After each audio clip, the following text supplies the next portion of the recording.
There is a particular kind of morning I have come to recognize. Not the ones that open with obvious difficulty. A ringing phone.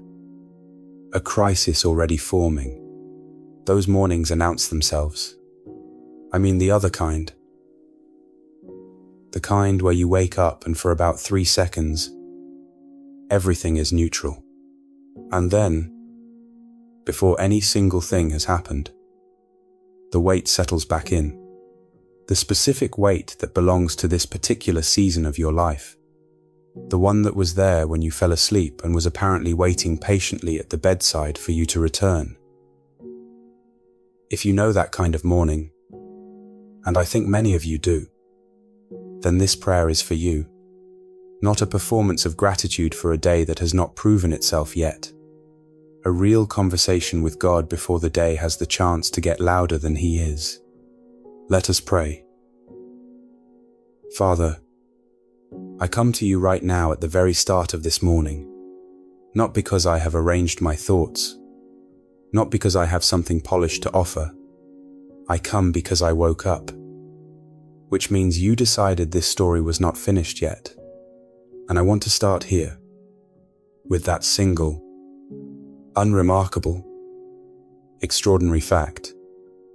Before I move into anything else,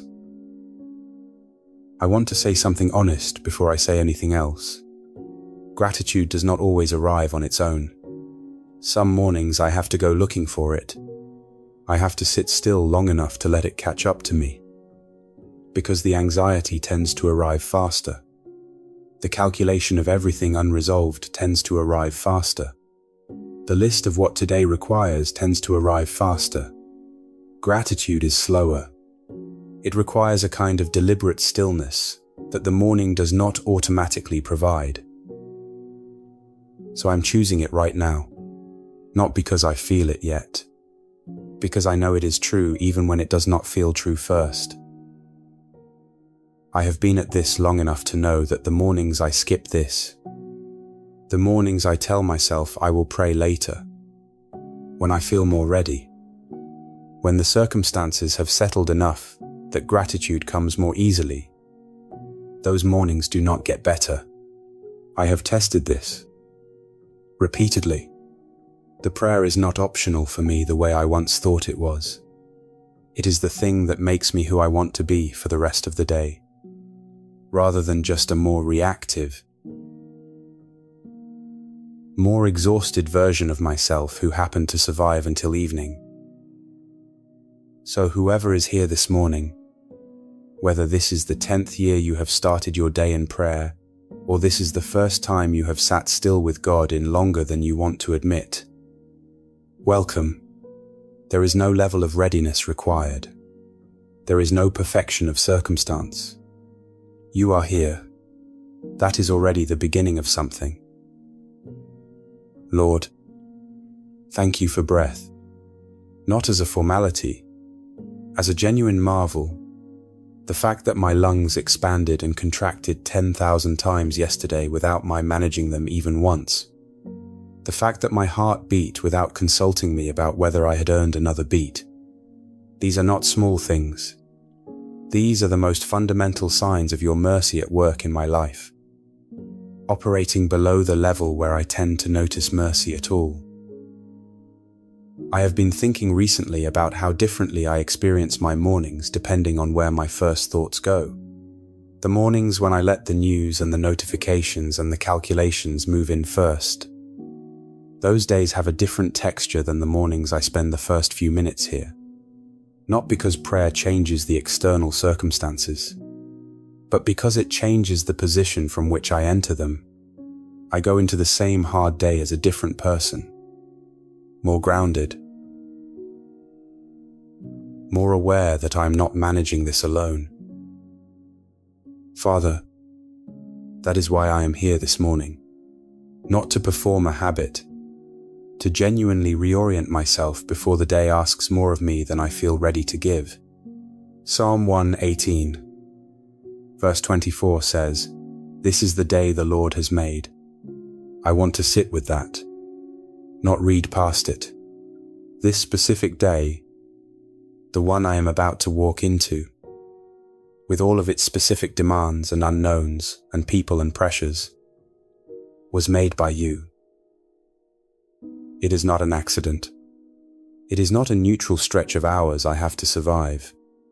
It was made by you, with intention, and that changes what I am looking for inside of it. So I choose to rejoice in it, not in the easy everything is fine way, in the hard, faith before evidence way.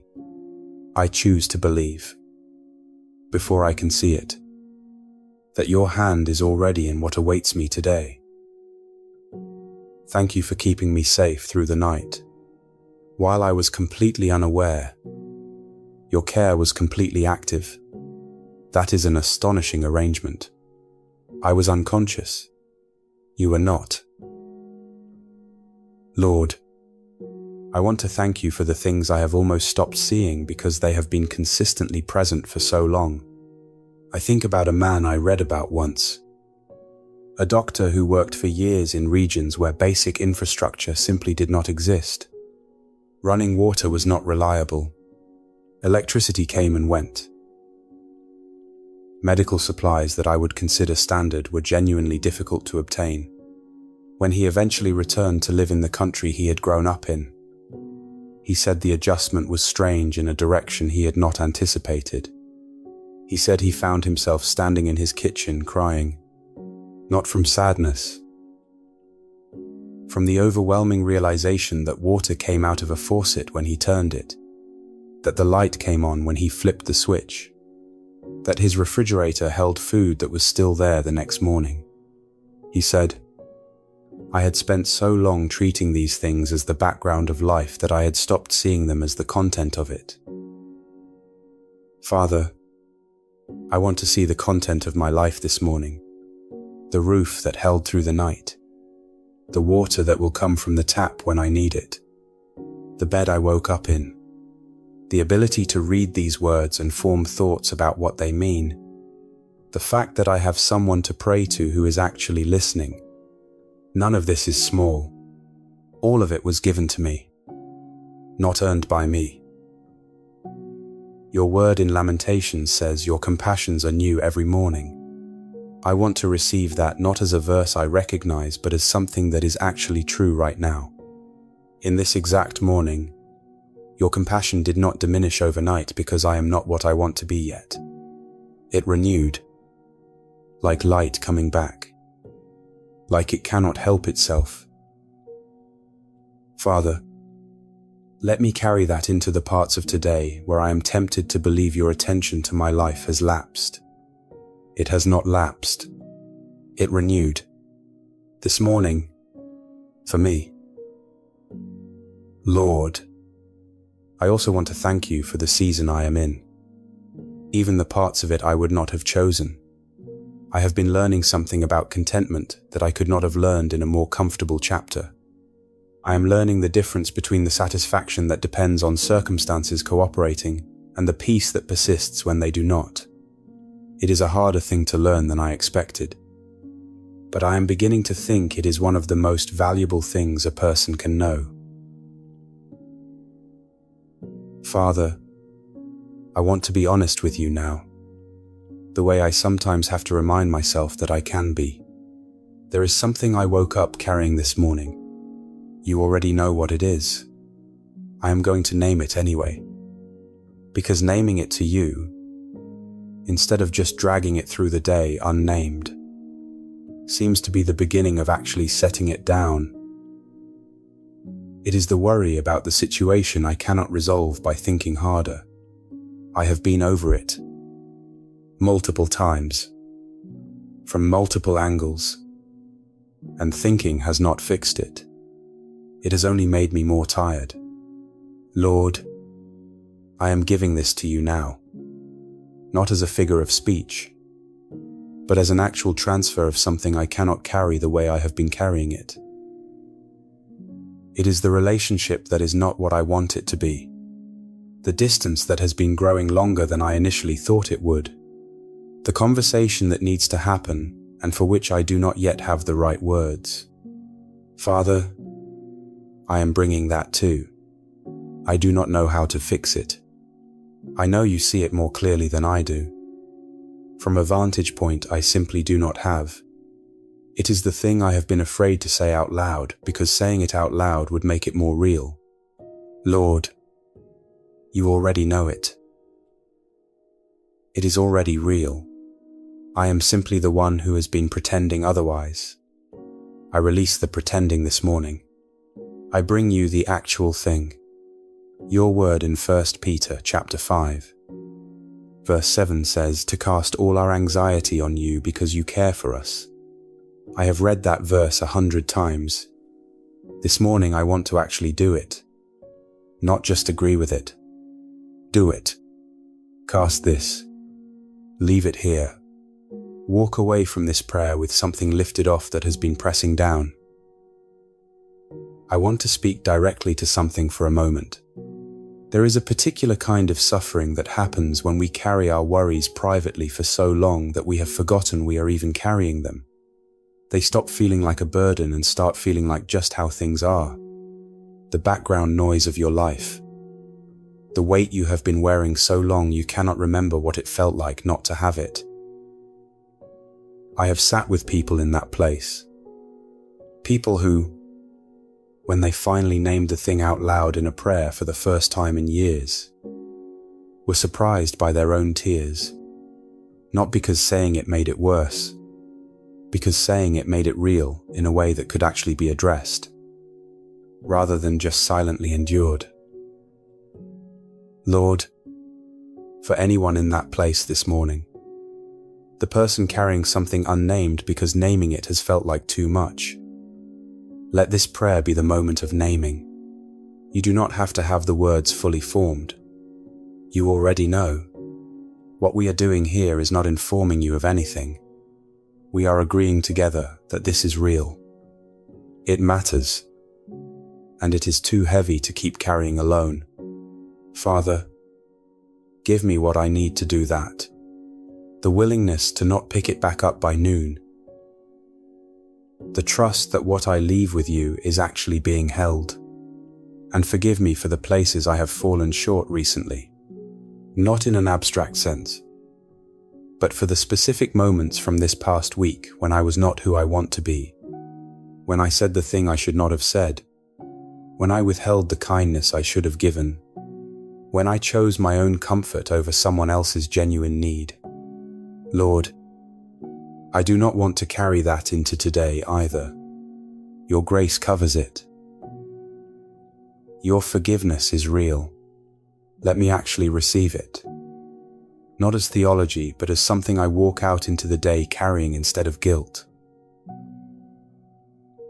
Father, I want to bring the people I love into this prayer, because they are already in my mind even before I have started thinking intentionally.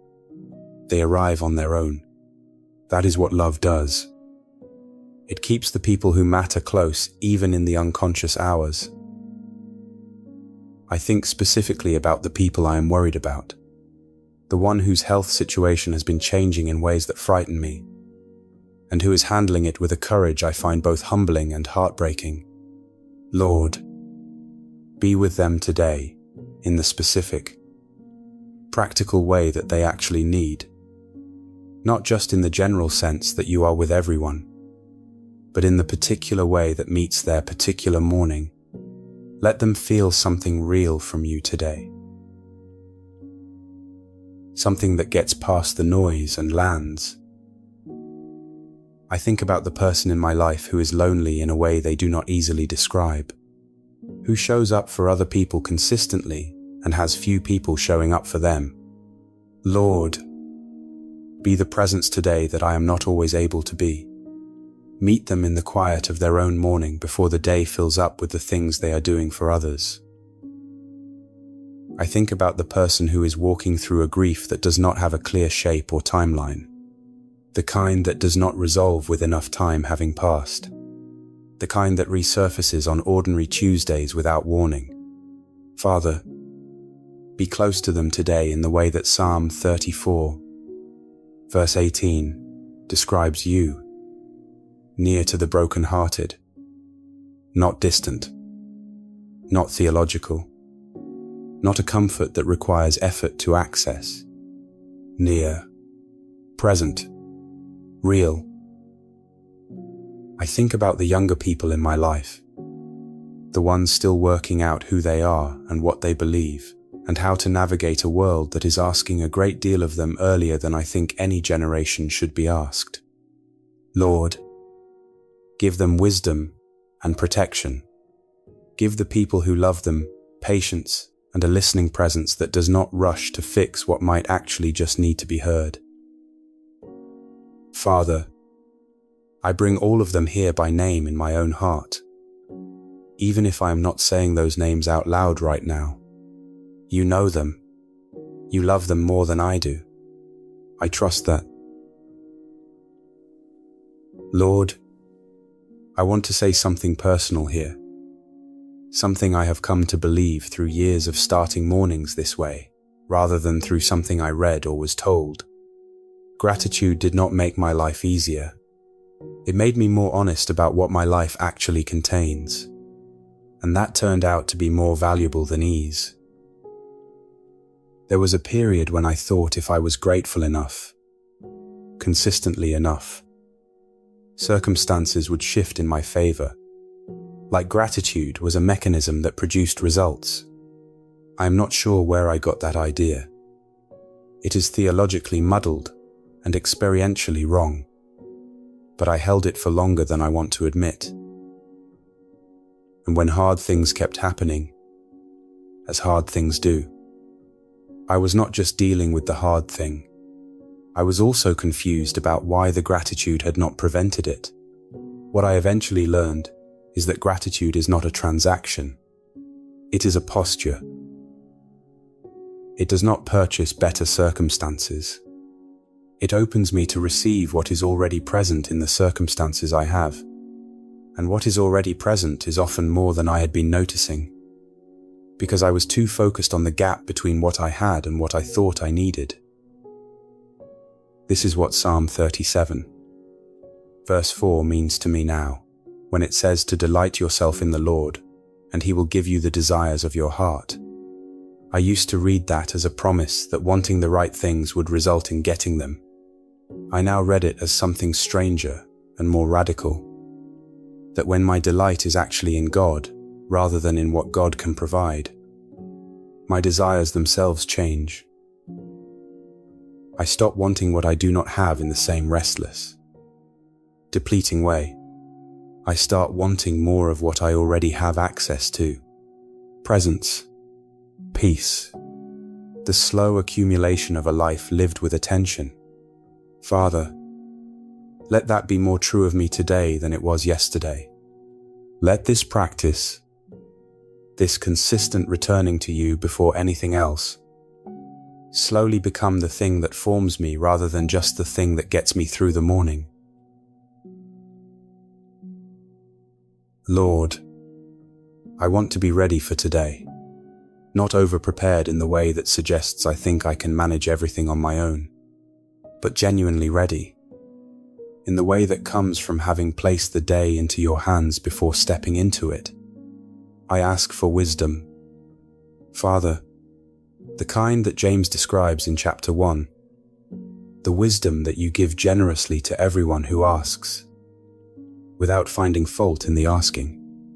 I am asking, give me the ability to see situations clearly, to hear people accurately rather than through the filter of what I am expecting or dreading, to speak into situations in ways that bring light rather than confusion. Give me patience, not as a performance of patience for people who are watching. Genuine patience, the kind that does not diminish under pressure. I know the situations today that will test it. I know the people, the conversations, the moments where patience will be exactly what is required and exactly what I will struggle most to locate. Father, be my resource for it. When I feel it running thin, remind me to stop and reach for you, rather than reaching for whatever reaction is immediately available. Give me courage for the things today that require it. I have been aware of something I need to do that I have been postponing because it costs something to do it. Lord, give me the courage to act faithfully today, rather than the temporary comfort of continuing to defer what needs to happen. Let me be genuinely present in the moments that matter, not distracted by the previous conversation when I am in the next one, not half here and half somewhere else when the person in front of me is giving me the real version of what they are going through. Lord, help me actually show up for today rather than moving through it while thinking about something else. Father, Proverbs chapter 3 says to trust you with all my heart and lean not on my own understanding, to acknowledge you in all my ways, and you will direct my paths. That is what I want today. Direct my paths, not just the big decisions, the ordinary, hourly ones. The way I respond to an unexpected frustration, the way I navigate a moment that is harder than I anticipated, the way I choose to use the 15 quiet minutes I did not plan for. Let all of it be directed by something better than my default. And protect me today, over every road, every room, every conversation that carries risk I cannot fully see.